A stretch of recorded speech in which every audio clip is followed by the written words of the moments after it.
el 20 de febrero. De como lo explican ellos, es de que estaban cantando unas alabanzas.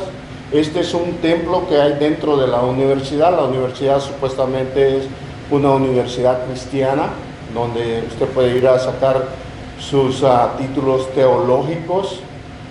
Entonces, supuestamente empezaron a cantar en una pequeña capilla que tienen. Eso fue el 8 de febrero que acaba de pasar. Y de repente empezó a llegar muchos estudiantes, gente del pueblo, ahí en Wilmore, Kentucky. Y duraron 12 días, día y noche, cantando alabanzas y de vez en cuando predicaciones. Y a esto le llamaron como un avivamiento nuevo que había pasado, ya que en esta universidad al parecer ya había pasado varias veces, cada 7 años supuestamente sucede. Lo que me llamó la atención, yo estuve atento de qué es lo que estaba pasando ahí, es algo que nosotros tenemos que estar con los ojos bien abiertos y los oídos. Y supuestamente personas, la mayoría eran lesbianas de la comunidad que le llaman LGTB+, que ya ni se sabe ni cómo llamarles. Entonces, ellos supuestamente son los que estaban en el vocabulario que usan algunos, aceptando a Jesucristo en su corazón y que eran salvos por esos 12 días. El pueblito se llenó de mucha gente y vinieron mucha gente de Nueva Zelanda, de Holanda, de Inglaterra, de Italia, y la gente pues a ver qué estaba pasando, ¿no? La mayoría de aquí de los Estados Unidos fueron allá a Wilmore, Kentucky, y bueno, sucedió, ¿no? Pero la mayoría de los grupos que ellos invitaron fueron grupos con actividad y los miembros supuestamente son gays. Y la mayoría de los que estaban viniendo a esa universidad eran de esta comunidad LGTBQ, que supuestamente ellos aceptaron a Jesús en ese momento. Entonces, pues yo me dediqué, ¿no?, a estudiar. Y yo dije, bueno, ¿qué está pasando, no? ¿Será esto verídico? Es de la manera de que el Señor lo puso en su palabra, que estuviéramos listos a un avivamiento. Son los pasos a llevar para que suceda un avivamiento, tal como sucedió en esta iglesia. Bueno, la iglesia en sí es una iglesia metodista. Se cree que fue creada por John y Charles Wesley.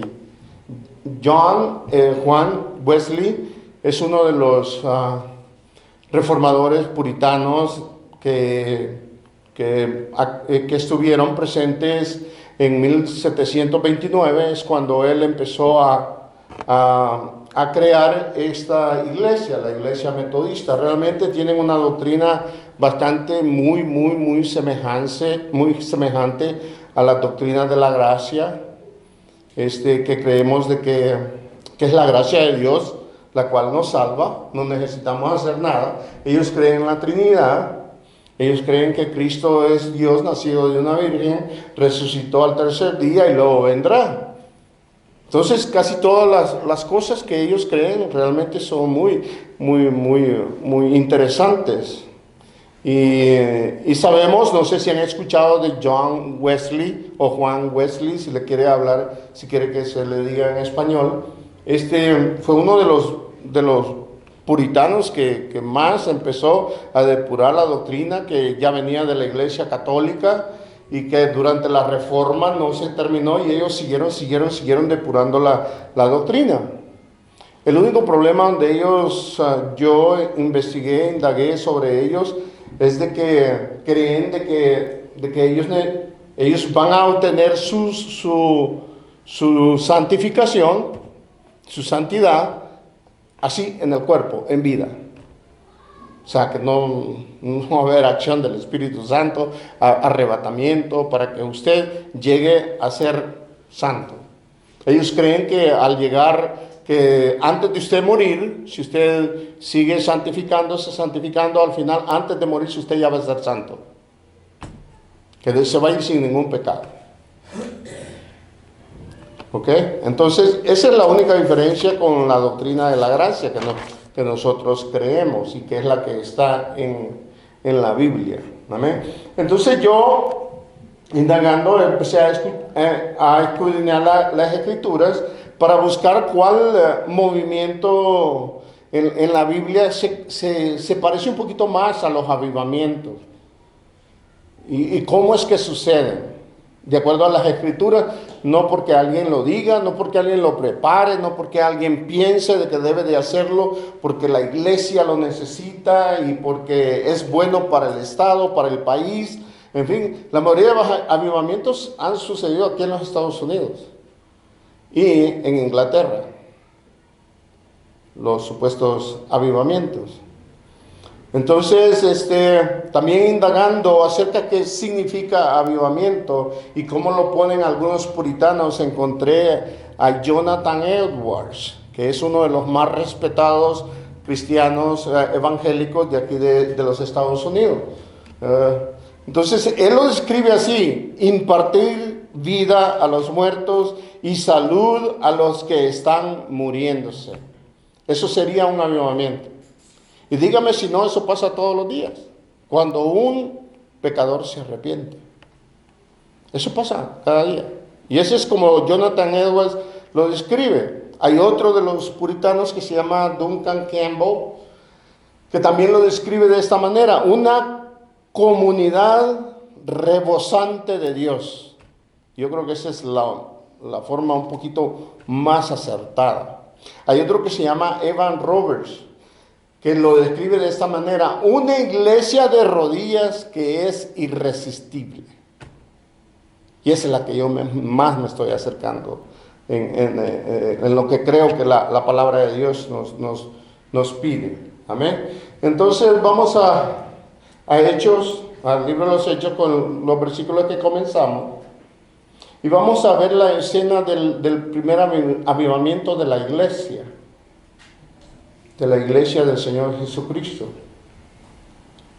Dice en el 4: y estando juntos, les mandó que no se fueran de Jerusalén, sino que esperasen la promesa del Padre, la cual les dijo: oíste de mí.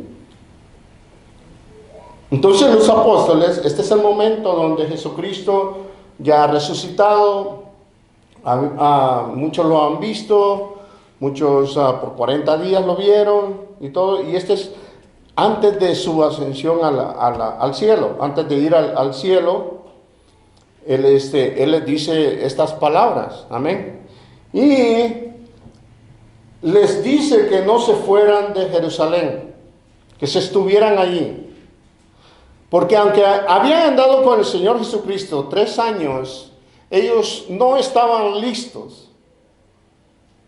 Ellos necesitaban un consolador, necesitaban a alguien que les ayudara, que les diera algo que ellos no tenían todavía.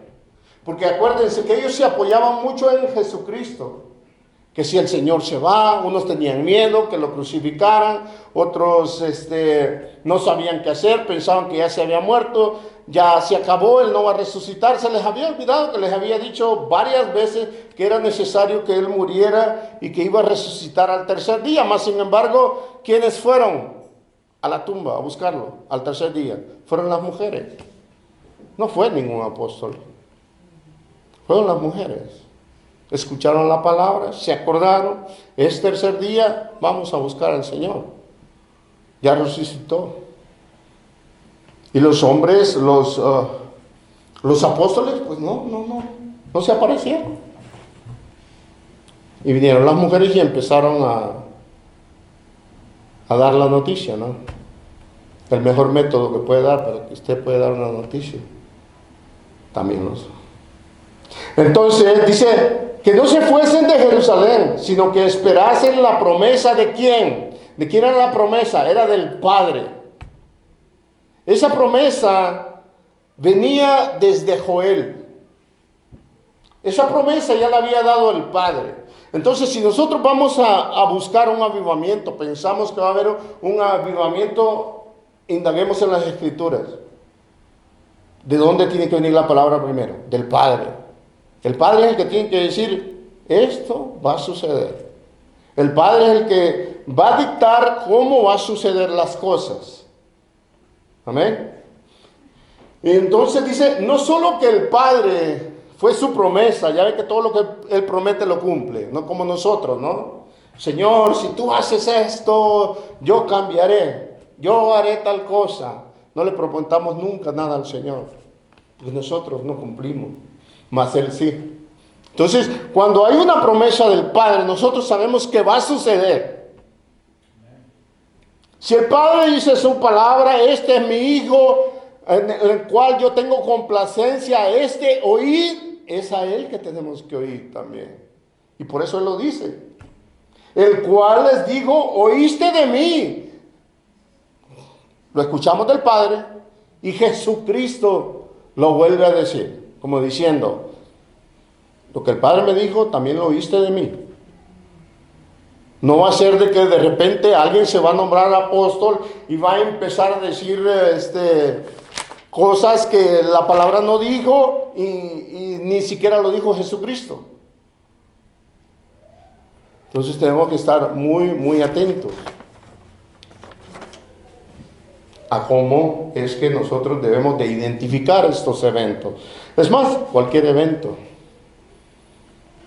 cualquier cosa que se invente alguno, tenemos que indagar en la palabra y decir, ¿es cierto lo que está pasando? ¿Será lo que dice el hermano William arriba está diciendo lo que realmente la palabra nos enseña?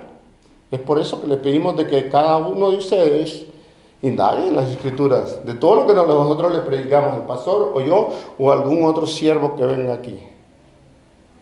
Amén. Entonces, les dijo, oíste de mí. Bueno, ¿y cuándo les dijo eso? Vamos a Lucas 24.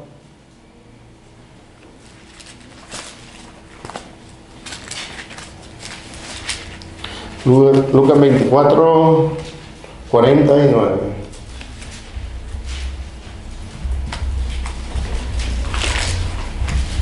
Mire que aquí el Señor lo vuelve a recalcar, Dice Lucas 24, 49, dice, he aquí, yo enviaré la promesa de mi Padre. ¿Quién lo va a enviar? El Hijo. ¿Pero de quién es la promesa? Es del Padre. Amén. Sobre vosotros, pero quedaos vosotros en la ciudad de Jerusalén hasta que seáis investidos de poder desde lo alto. Este poder no es el poder de tumbar a la gente, no es el poder de que empodérate, o de que las mujeres se empoderen. No está hablando de este tipo de poder. Entonces ya lo había prometido, ya la promesa la había dado el Padre. Jesucristo ya se los había dicho de acuerdo a Lucas, y además ahorita se los está volviendo a decir. Yo se los dije, no se vayan, esperen. Así como están ustedes, los 11, y ya habían elegido a Matías aquí, ustedes ya saben, no, todavía no lo habían elegido. Entonces, ustedes ya saben que tienen que esperar. Ya se los dije, tienen que esperar.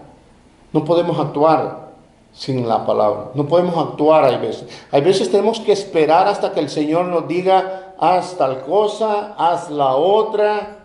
Tenemos que tener paciencia cuando el Señor nos habla. Y así son los avivamientos. Así es como el Señor lo ha puesto en su palabra. Cuando el Señor les dice aquí, en Lucas 24, 49, donde les dice, he aquí yo enviaré la promesa de mi Padre sobre vosotros, pero quedaos vosotros en la ciudad de Jerusalén hasta que seáis investidos de poder. Esta palabra investir significa totalmente sumergido en el Espíritu Santo. Totalmente. Los va a cubrir. Los va a investir. Vamos a tener la cobertura del Espíritu Santo inmediatamente nomás alguien nace de nuevo para tener ese poder. Es alguien que se mete sin pedirle permiso. Eso es lo que significa esa palabra en el griego. Es alguien que usted no necesita pedirle permiso, darle el permiso. Él se va a meter.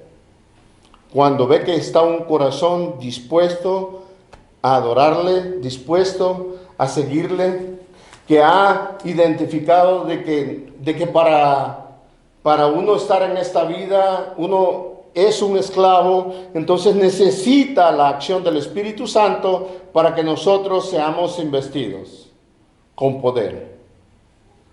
Hermanos, que ya nació de nuevo, se tiene un poder que nadie lo tiene. Ni los ejércitos más poderosos lo tienen. Y hay que usar ese poder. Dice en el 5, Hechos 1:5. Dice, porque Juan ciertamente bautizó con agua, mas vosotros seréis bautizados con el Espíritu Santo dentro de no muchos días. Y vamos a ser bautizados. La palabra bautizado también significa sumergido, debajo, todo el cuerpo, la cabeza completamente bajo el agua. Entonces cuando usted nace de nuevo, cuando ellos recibieron el Espíritu Santo, fueron automáticamente bautizados, completamente. No le faltó nada. Fueron bautizados en el Espíritu Santo para que ellos pudieran tener ese poder. El poder que nadie tiene más que todos los nacidos de nuevo. Vamos a Mateo 3:11.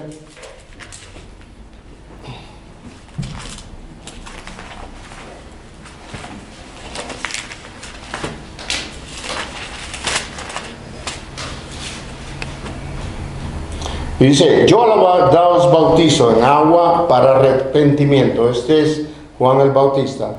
Pero el que viene tras de mí, cuyo calzado yo no soy digno de llevar, es más poderoso que yo. Él os bautizará en Espíritu Santo y fuego. Mire que si usted no tiene el Espíritu Santo, usted no puede predicar la palabra con denuedo. Usted no puede, aunque sea muchos personas que no creen en Dios, ateos, leen la palabra, utilizan ciertos versículos para debatir con alguien, para decirle que de Dios no tiene el poder para hacer muchas cosas, que el Dios que nosotros creemos no es cierto, pero ellos no entienden la palabra, no conocen a Dios. Una cosa es saber las Escrituras y otra cosa es que conozca uno quién es Dios. Entonces eso es muy importante. El Espíritu Santo es el que nos va a investir, nos va a cubrir, se va a meter entre las cosas que nosotros hagamos y nos va a decir, esta es la forma que tú debes de llevar tu vida. Y seremos bautizados a la hora de nacer de nuevo. Amén. Dice en el 6. Entonces los que se habían reunido le preguntaron diciendo, Señor, ¿restaurarás el reino de Israel en este tiempo? Mire que estaban ansiosos. Y eso es lo que yo vi cuando estuve investigando sobre este avivamiento, supuesto avivamiento ahí en Wilmore, Kentucky, de que estaban ansiosos. La gente estaba ansiosa. Y he escuchado a algunos cristianos en el ámbito evangélico, más que todo en el área pentecostal, donde han dicho, no, es que va a venir un avivamiento, es que el avivamiento. Están ansiosos. ¿Por qué? Porque las sillas no están llenas. ¿Para qué queremos unas sillas llenas de gente no convertida? Necesitamos vacías, las sillas llenas de gente que está convertida. Y eso es lo principal que tiene que buscar una iglesia. No que esperemos un avivamiento. Qué bueno es, sí, qué bueno es. Pero no que lo estemos ansiosos a que eso suceda. En esta iglesia ya habían pasado 7 años y supuestamente iba a pasar cada 7 años. Y de repente, exactamente en la misma fecha, en febrero, en los días de febrero, vuelve a pasar. Se me hace muy sospechoso de que vuelva a pasar. Mire que los apóstoles aquí hicieron una pregunta muy buena, ¿no? ¿Restaurarás el reino de Israel en este tiempo? ¿Es ahorita, Señor? ¿Es ya cuando esta iglesia se va a llenar? No sabemos. Es a su tiempo de Dios. Lo cual nosotros tenemos que andar evangelizando también. Amén. Predicar la palabra correcta como se debe. Dice en el 7, y les dijo, no os toca a vosotros saber los tiempos o las sazones que el Padre puso en su sola potestad. Es potestad del Padre, solo Él tiene ese poder, solo Él tiene ese derecho, nadie más. Sazón. Sazón viene de una palabra en griego que es kairos, que significa la incertidumbre. Cuando nosotros tenemos una incertidumbre, ¿a quién recurrimos? A Dios.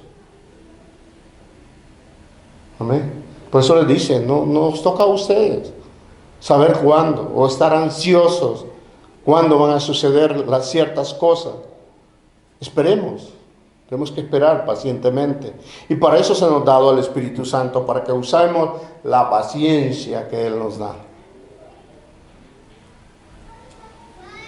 Dice, esta palabra también significa influencia o un poder sobrehumano que nosotros no tenemos. Ese solo poder, ese solo le pertenece a Dios. Solo Dios tiene la razón de cómo las cosas van a suceder. Hay veces nos encontramos con versículos que hay veces no los entendemos y queremos sacarlos, sacar, y no es de nosotros. Hay veces las cosas hay que dejárselas a Dios, las que no las entendemos. Le decía al hermano, aquel que vino, el hermano Elías, sí, déjase las cosas, algunas cosas se las tenemos que dejar a Dios. No, es que cuando tú crees que la tierra, cuántos años tiene, algunas cosas las tenemos que dejar a Dios. No estuvimos allí, no estamos como Job. Nosotros no estuvimos allí cuando Él creó los cielos y la tierra. Amén. Solo hay que seguir y algunas cosas solo son en sola potestad del Padre y nadie más. Y por eso la gente, porque muchas en comunidad evangélica que se dice evangélica, empiezan a hablar puras tonteras, puras herejías, porque están ansiosos, porque ya les aburrió. Ya les aburrió ver poca gente en la iglesia, ya les aburrió de que nada esté sucediendo y se empiezan a inventar cosas. Hay uno en el Facebook que a cada rato anda diciendo que Israel va a ser atacado, que Israel aquí, que Israel allá, que Israel allá. Y nunca sucede. Ya lleva 10 años diciendo lo mismo. Creo que se imaginan quién es. Y no, son cosas del Padre, que debemos de respetar lo que le pertenece al Padre, como dijo el hermano hoy que levantó la ofrenda.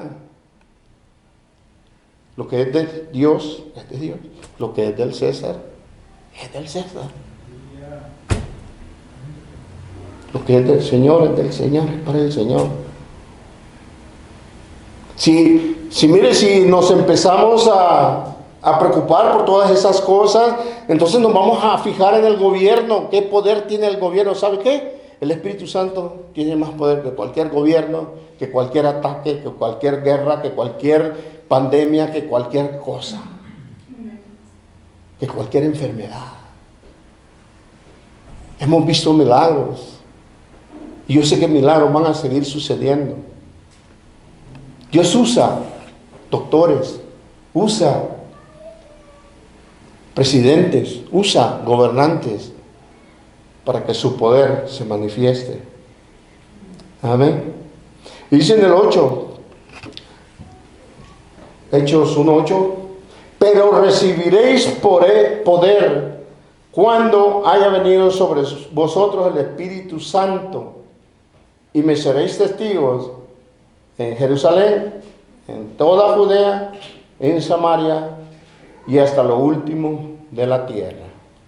¿Cuál era ese poder? Mire que los apóstoles, cuando Jesucristo iba a ser crucificado, ahí nomás Juan estuvo ahí, María y otras mujeres estuvieron frente a la cruz. Uno lo negó 3 veces. Maldició. Otros se escondieron porque tenían miedo.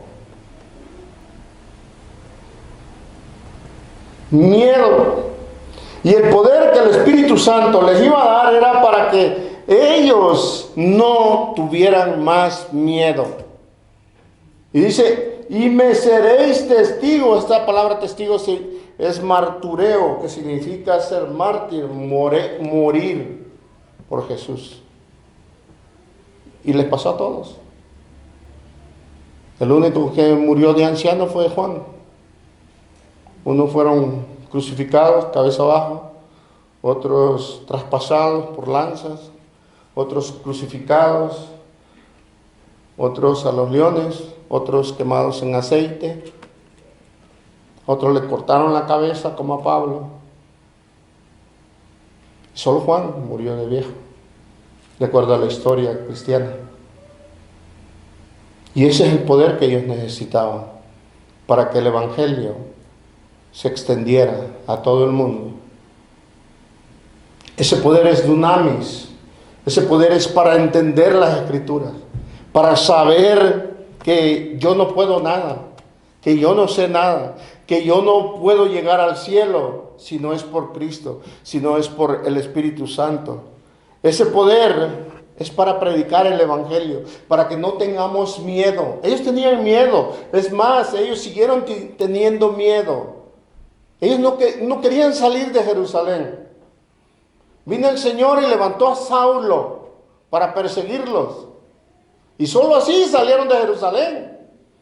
Porque ¿qué les había dicho? En toda Judea, en Samaria y hasta lo último de la tierra. Les había dicho que salieran. Bueno, ¿no quieres salir a predicar? Yo te voy a hacer que salgas. Esa fue mi promesa, eso fue lo que yo les dije que hicieran después de recibir el Espíritu Santo. En toda Judea, en Samaria y hasta lo último de la tierra. Acuérdense que con los samaritanos no se llevaban muy bien. Los tenían por impíos. Y a predicar allá también el Evangelio. Y ese poder, eso es lo que llamó la atención de muchos escritores, editores de en ese tiempo, como Flavio Josefo, para poder escribir lo que estaba sucediendo, el movimiento que estaba haciendo la iglesia, porque ese poder no lo habían visto en nadie. ¿Por qué? Porque Flavio Josefo ya había escuchado de que los 12 apóstoles eran unos cobardes si no estaba Jesucristo con ellos. Entonces, y de repente ellos andaban huyendo, escondiéndose, haciendo cultos en lugares donde no había nadie, en el desierto, en lugares donde nadie quería estar, en lo más sucio, en cuevas, en cavernas, donde sea, estaban predicando el evangelio, no le tenían miedo a absolutamente nada, al mundo, a la economía, a que si no tengo trabajo. Hay veces tenemos que dejar cosas que el mundo nos da y nosotros debemos de seguir lo que es lo espiritual para nosotros poder seguir adelante. Y ese poder solo lo da Dios. Ese poder para resistir al diablo y que Él huirá de nosotros. Y ese poder, tal como lo había prometido, se derramó en el día de Pentecostés. Vamos adelantito, en Hechos 2.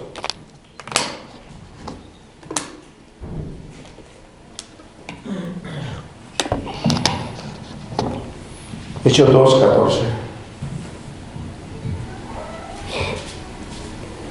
¿Qué dice en su título allá arriba? Primer discurso de Pedro. Aquel que lo negó 3 veces. Y a la tercera vez dijo malas palabras. Dice 14. Y este es el poder del Evangelio. Este es el poder del Espíritu Santo. Entonces Pedro, poniéndose en pie con los 11, alzó la voz y les habló diciendo: varones judíos y todos los que habitáis en Jerusalén, esto os sea notorio y oíd mis palabras. Porque estos no están ebrios como vosotros suponéis, puesto que es la hora tercera del día, mas esto os lo dicho por el profeta Joel. Dice, esto es lo que dice en Joel, dice: y en los postreros días, dice Dios, derramaré de mi espíritu sobre toda carne, y vuestros hijos y vuestras hijas profetizarán, vuestros jóvenes verán visiones y vuestros ancianos soñarán sueños. Mire qué hermoso. Esta es la promesa que estaba en Joel 2, de que en los postreros días, esa promesa era para la iglesia. Dice Dios: derramaré de mi espíritu. ¿Amén? Vamos a profeta Joel 2.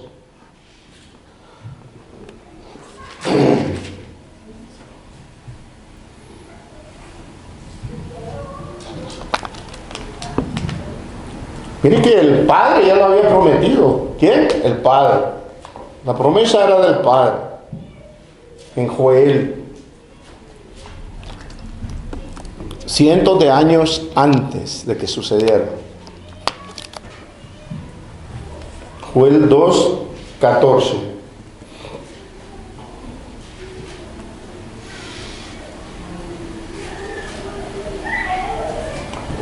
Vamos a leer desde el 14. Dice: ¿quién sabe si volverá y arrepentirá y dejará bendición tras de él? Esto es ofrenda y libación para Jehová vuestro Dios.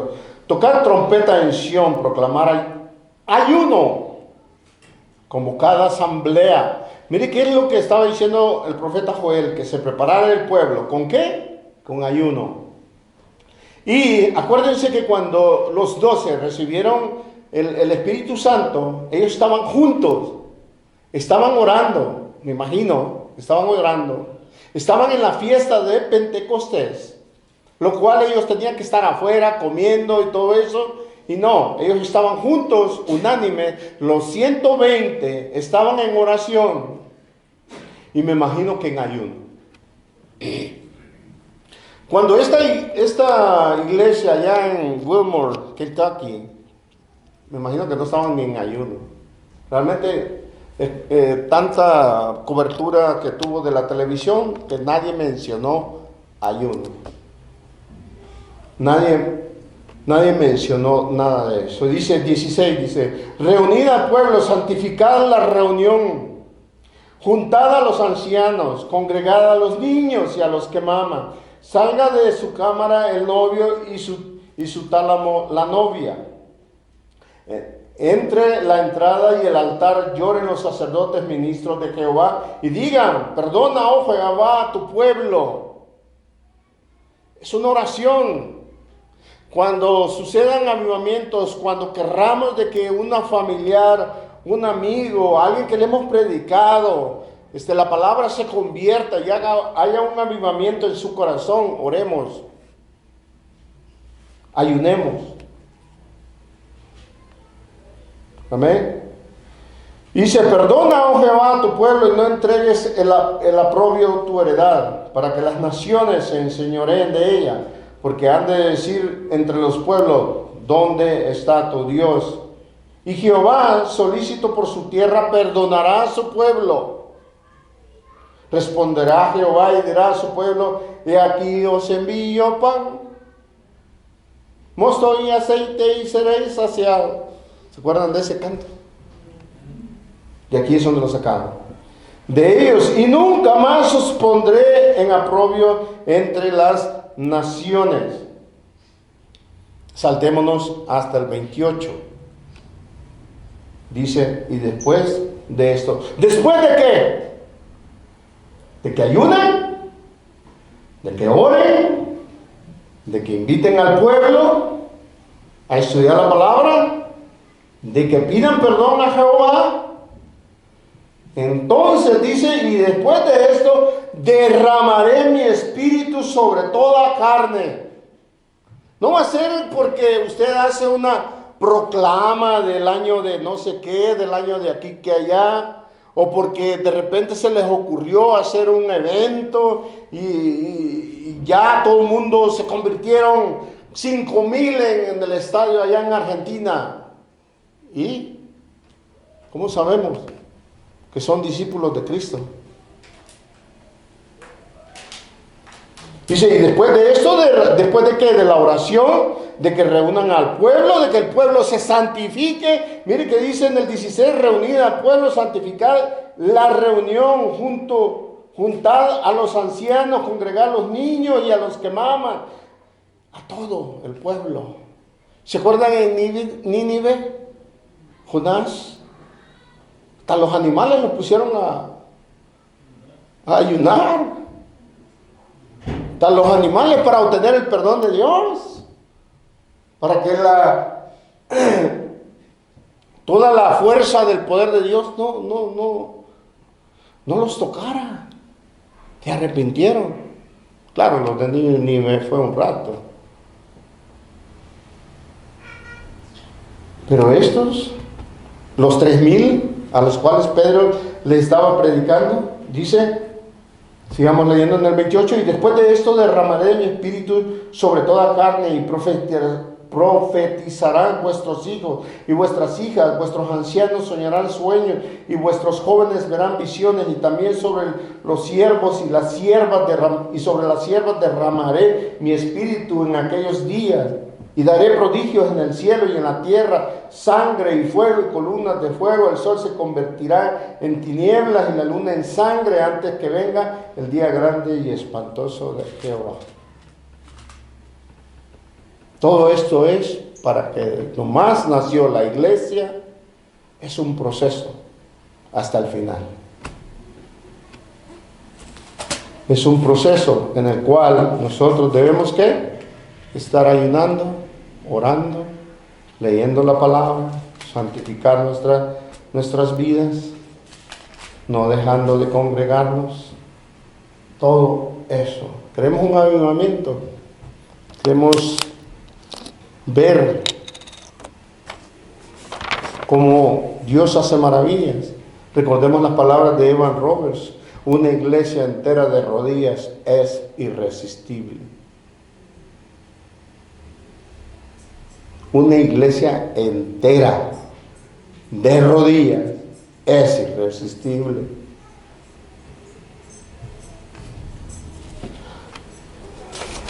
Amén. Regresemos al libro de los Hechos.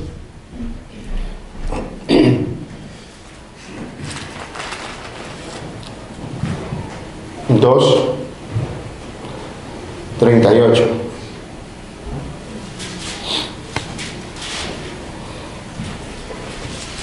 Mire que entre el 2:38 y el 2:14, Pedro les empieza a decir quién era Jesucristo, de dónde venía de David, quién había prometido, cómo se habían las profecías se habían cumplido en Jesucristo. Ese fue el sermón que él dio, el sermón de Pedro. Entonces en el 38 Pedro les dice, porque llegó la palabra a ellos, ¿no? Acuérdense que era en el día de Pentecostés. Muchos pueblos alrededor de Jerusalén iban a adorar, iban a la fiesta, iban a la pachanga que hacían en el día de Pentecostés, pero nunca habían escuchado esto. Nunca habían escuchado de un Cristo. Y por eso cuando los discípulos, los apóstoles, los 120 que estaban ahí, empezaron a hablar en lengua, estos dijeron, estos están locos, están ebrios. Porque los oímos en nuestra propia lengua decir y nombrar las maravillas de Dios. O sea, ellos eran judíos, unos eran galileos. Nombrarle a usted Galileo era como decir, tú no sabes nada de la palabra. Entonces ellos eran del vulgo, eran de gente sin estudio. Mas sin embargo sabían las lenguas extrañas en ese momento, de Capadocia y de todas las ciudades que nombra allí, Chipre, de muchas ciudades. Mas sin embargo ellos hablaban la palabra, decían las maravillas de Dios en el idioma que ellos conocían. Entonces dice el 38, pero Pedro les dijo, ¿qué? Arrepentíos y bautícese cada uno de vosotros en el nombre de Jesucristo para perdón de los pecados y recibiréis el don del Espíritu Santo. Mire que en las noticias que vi en Asbury, en la Universidad de Asbury, no bautizaron a nadie. Nadie se arrepintió. Hoy llegan los mismos 10, 15 que estaban llegando ahí. ¿Y qué pasó después de esto, del libro de los Hechos? Aquí dice la palabra que se convirtieron 3,000 en el primer sermón de Pedro. Y todos esos 3,000 empezaron predicar la palabra. Unos se fueron para Samaria, lo que les había dicho después de que Pablo empezó a corretearlos. Empezaron a predicar la palabra. Yo no he escuchado, he estado pendiente de las noticias sobre ese pueblo, a ver si han ido a otro pueblo vecino, si están predicando. Solo fue un evento de 12 días de escuchar a gente que no debe de estar cantando alabanzas. Solo fue un show. Dice en el 39, porque para vosotros es la promesa. ¿Para qué? Para todo aquel que se arrepiente, escucha la palabra, está en oración, está en ayuno. Dice, y para todos los que están lejos, para cuantos el Señor nuestro Dios llamare. Y con otras muchas palabras testificaba y les exhortaba diciendo, sed salvos de esta perversa generación. ¿Saben que los de la comunidad LGTB que llegaron allí siguen en lo mismo? Siguen siendo lesbianas, pedófilos, gays. Siguen siendo lo mismo. No hubo un arrepentimiento genuino como lo vemos aquí en el libro de los Hechos. Mire que Dios, en su bendita misericordia, hizo esto para que 3,000 en un solo sermón se convirtieran. Para que en una solo escuchar la palabra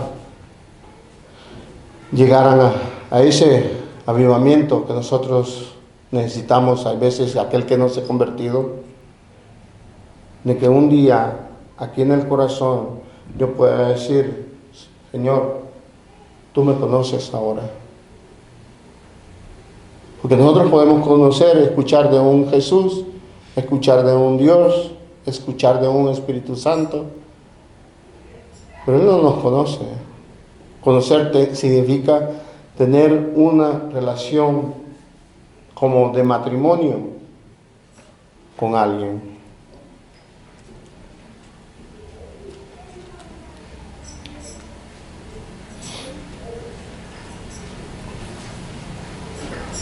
Yo lo describo así después de leer la palabra, estudiarlo,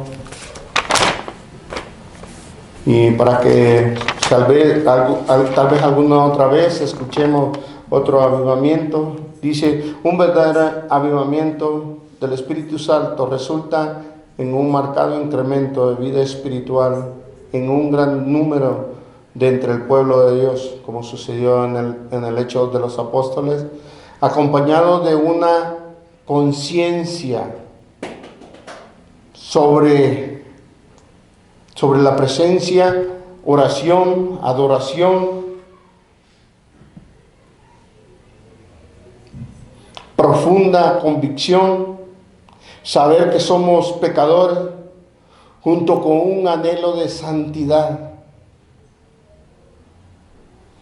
y un afecto insólito sobre los incrédulos en la evangelización que conduce a la salvación de muchas almas.